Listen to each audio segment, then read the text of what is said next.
जय हिंद साथियों। तो आज बात करेंगे कि जब हम दिल्ली पुलिस में भर्ती हो जाते हैं तो दिल्ली पुलिस के द्वारा हमें क्या क्या सुविधाएं दी जाती हैं। क्योंकि हर कोई इंसान जब सरकारी नौकरी देखता है तो सरकारी नौकरी के माध्यम से मिलने वाली जो सुविधाएं होती हैं उन सभी सुविधाओं के बारे में भी जानकारी उसके पास होनी चाहिए। और उस जानकारी का मकसद ये भी होता है कि जब अच्छी जानकारी होती है, कुछ लाभ हमें दिखाई देते हैं भर्ती होने के बाद में, सरकारी नौकरी मिलने के बाद में, तो हमें एक मोटिवेशन मिलता है और हम अपनी तैयारी बहुत अच्छे तरीके से कर पाते हैं। तो उस तैयारी के क्रम में या जो दिल्ली पुलिस में भर्ती हो चुके हैं उस क्रम में ये जानकारी है कि हमें दिल्ली पुलिस के द्वारा क्या क्या सुविधाएं दी जाती हैं।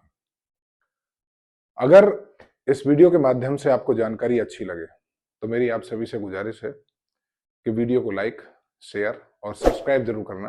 अच्छा ना लगे तो डिसलाइक करें, वो आपके ऊपर निर्भर करता है। लेकिन शुरू करते हैं कि हमें सबसे पहले भर्ती होने के बाद में जरूरत होती है, क्योंकि हम अपने परिवार से दूर होते हैं, तो हमें छुट्टियों की, कि हमें साल में कितनी छुट्टी मिलेंगी और वो किस प्रकार से मिलेंगी, उस लीव प्लान के बारे में डिस्कस करेंगे। तो साथियों, हमें 3 प्रकार की छुट्टी जो कि कॉमन है मिलती हैं। पहली होती है ईएल, जो कि अर्न लीव कही जाती है और हमें एक साल में 30 दिन 30 डेज की मिलती है। दूसरी साथियों कैजुअल लीव, मतलब आकस्मिक लीव होती है, जो कि हमें इमरजेंसी के तौर पे ली जाती है। वो साल में हमें 15 दिन मिलती है और वो सिर्फ एक आकस्मिक लीव है, राइट नहीं है, और वो 30 दिन नहीं होती, वो सिर्फ 15 दिन होती है। और 15 दिन के बाद में अगर आपने पूरी साल के अंदर उसको अवेल नहीं किया है तो वो आपकी लैप्स हो जाती है, वो कैरी फॉरवर्ड नहीं होती। या तुम सोचो कि मैंने इस साल 15 दिन सीएल नहीं ली थी, वो अगले साल चली जाएगी, तो वो ऐसा नहीं होता है। वो एक ही फाइनेंशियल ईयर के अंदर आपको काटनी होती है। दूसरा, जो अर्न लीव होती है, जो 30 दिन हमें ईएल के रूप में मिलती है, वो हमें 6 महीने में 15 और बचे 6 महीना में 15 दिन लागू होती है एज पर डॉक्यूमेंटेशन। बाकी 30 दिन अगर छुट्टी आप एक साल में नहीं काट पाते हैं, या आपने 10 दिन काटी, 5 दिन काटी, जो बची हुई छुट्टी होती है आपकी, वो नेक्स्ट ईयर में कैरी फॉरवर्ड हो जाती है। वो एक आपका डेटा तैयार रहता है, उस डेटा के अंदर सब कुछ होता है कि आपने कितने दिन छुट्टी काटी और आपकी कितनी बच गई, तो वो अगली साल के डेटा में क्रेडिट हो जाती है, जिसको आप नेक्स्ट ईयर या अपने जरूरत के वक्त पर, कभी कभी इमरजेंसी ऐसी हो जाती है कि हमें छुट्टी की बहुत आवश्यकता होती है और लंबी छुट्टी की आवश्यकता होती है, तो हमें वो ईएल मददगार साबित होती है। उसके बाद में आती है मेडिकल लीव। कहने के लिए तो मेडिकल लीव 10 दिन की होती है और 20 दिन बताई जाती है, क्योंकि वो हाफ पे लीव होती है। मतलब मेडिकल के दौरान आपको अगर मेडिकल लीव चाहिए और वो जस्टिफाई नहीं हो पाती है, तो उसमें हमारी तनख्वाह आधी कर दी जाती है। और यह भी अधिकारी की अनुकंपा, उसकी डिस्कशनरी पावर होती है कि वो आपको कितने दिन की मेडिकल लीव अप्रूव कर सकता है। मान के चलो मुझे 10 दिन की ही लीव मिलती है साल के अंदर और मैं 20 दिन के लिए किसी अस्पताल में एडमिट हो जाता हूं, तो फिर वो अधिकारी के ऊपर होता है कि वो हमारी बची हुई ईएल के अंदर या बची सीएल के अंदर से उस छुट्टी को काट लेता है। या कुछ केसेस में ऐसा भी होता है कि हमें एक स्पेशल लीव दी जाती है। मान के चलो मेरे पास 30 दिन ईएल थी, 15 दिन सीएल थी और 10 या 15 या 20 दिन मेडिकल लीव थी, और मैं 2, 4 या 6 महीने के लिए किसी बड़ी गंभीर बीमारी की वजह से किसी अस्पताल में एडमिट हो जाता हूं, या हॉस्पिटल के द्वारा मुझे रेस्ट घोषित कर दिया जाता है कि आप बहुत लंबे रेस्ट पर जाएंगे, तब जाके आपकी रिकवरी हो पाएगी और उसके बाद ही आप अपनी ड्यूटी कर पाएंगे। तो उस दौरान ऐसा देखा गया है कि बहुत लंबी लंबी जो छुट्टी, 100, 200, 250 दिन तक, 400 दिन तक की छुट्टी को भी अधिकारी एक नॉर्मल स्पेशल लीव के अंदर उसका ऑर्डर कर दिया जाता है और उसको माफ कर दिया जाता है। एक तरीके से उसकी ड्यूटी पर कोई भी आंच नहीं आती है। स्पेशल लीव लेकिन स्पेशल केसेस में ही होती है, वो ना तो कोई हमारा अधिकार होता है ना राइट होता है कि हम उस पर लड़के हम स्पेशल लीव ले लें। और एक लीव होती है स्टडी लीव, जो कि हमें पूरी सर्विस के दौरान 750 दिन एज पर डॉक्यूमेंटेशन स्टडी के लिए। लेकिन स्टडी किस प्रकार की? जिस स्टडी से दिल्ली पुलिस विभाग का कोई बेनिफिट होता हो कि आपने कोई लॉ की डिग्री करी और उससे हमें कोई हमारे विभाग को फायदा होता है, तो उस प्रकार की हायर डिग्रियों के लिए आपको 750 दिन की स्टडी लीव दी जा सकती है। लेकिन इस स्टडी लीव के दौरान आपको किसी भी प्रकार का वेतन दिल्ली पुलिस के द्वारा देय नहीं होता। विशेष बात यह है कि अगर आप स्टडी लीव लेते हैं तो दिल्ली पुलिस में उसकी कोई भी तनख्वाह या सैलरी आपको नहीं दी जाती है, क्योंकि वो आपका व्यक्तिगत अचीवमेंट होता है। अधिकारी के पास में हम एक एप्लीकेशन प्रोसेस करते हैं कि मुझे अपनी उच्च शिक्षा के लिए आवेदन करना है और मुझे छुट्टी चाहिए। अगर अधिकारी को लगता है कि ये आपके द्वारा दी गई एप्लीकेशन आपके भविष्य के लिए और साथ में दिल्ली पुलिस के भविष्य के लिए, जिससे दिल्ली पुलिस को भी फायदा हो और डे टू डे रूटीन में कोई बाधा ना आए, तो अधिकारी सैंक्शन कर देता है और आपकी 750 दिन की छुट्टी बन जाती है।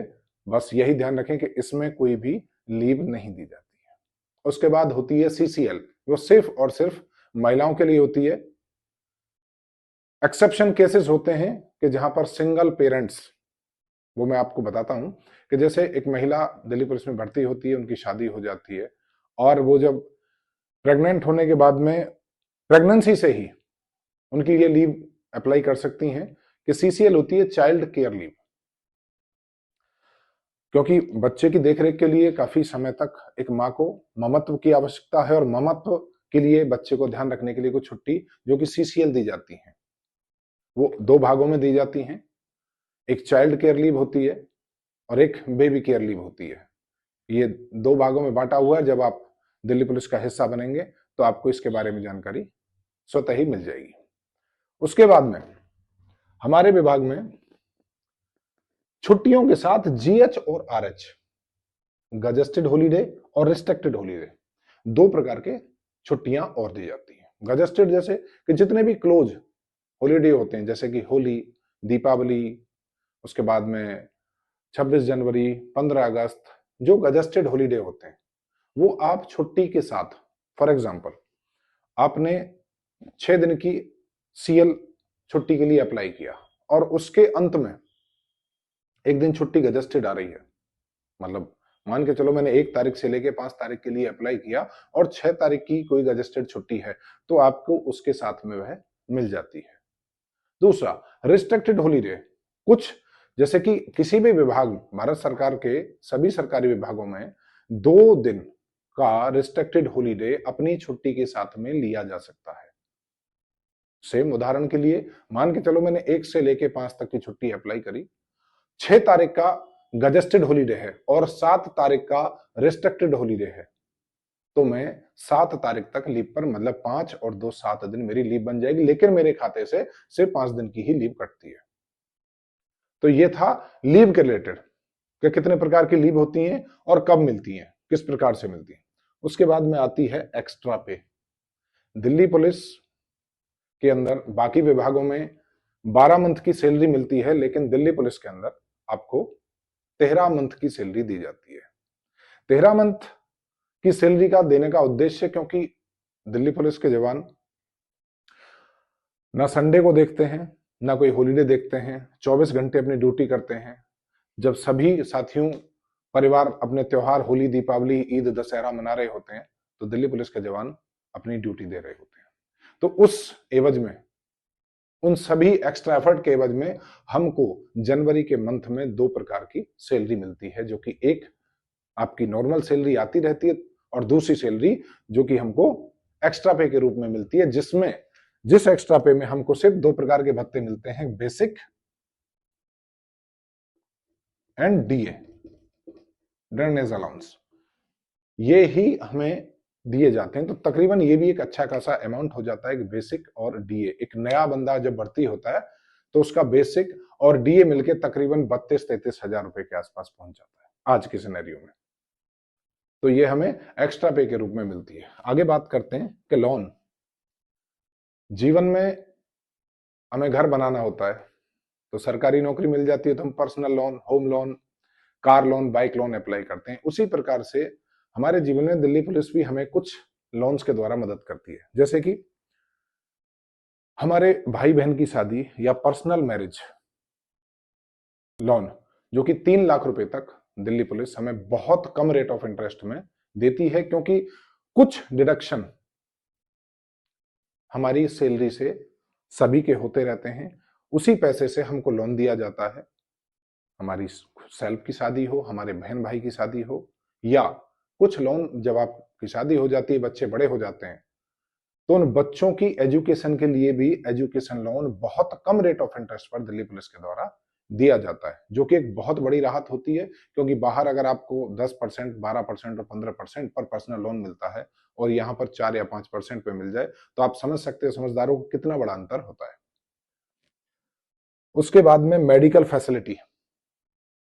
साथियों, जीवन में आप बढ़ती हो जाएंगे, आपके साथ आपका परिवार जुड़ेगा, और उस परिवार से पहले भी आपका एक परिवार होता है जो माता पिता के रूप में और बहन भाई के रूप में होता है, जो कि शादी से पहले और कहो तो शादी के बाद भी हमेशा हमारी एक जवाबदारी बनती है अपने माता पिता के प्रति कृतज्ञ रहना और उनकी देखरेख करना। जब माता पिता बुजुर्ग होते हैं या हम खुद आज के इस प्रदूषण से भरे माहौल में बहुत ज्यादा बीमारियों का शिकार होते हैं, तो दिल्ली पुलिस के द्वारा एक स्कीम है जिसका नाम होता है CGHS,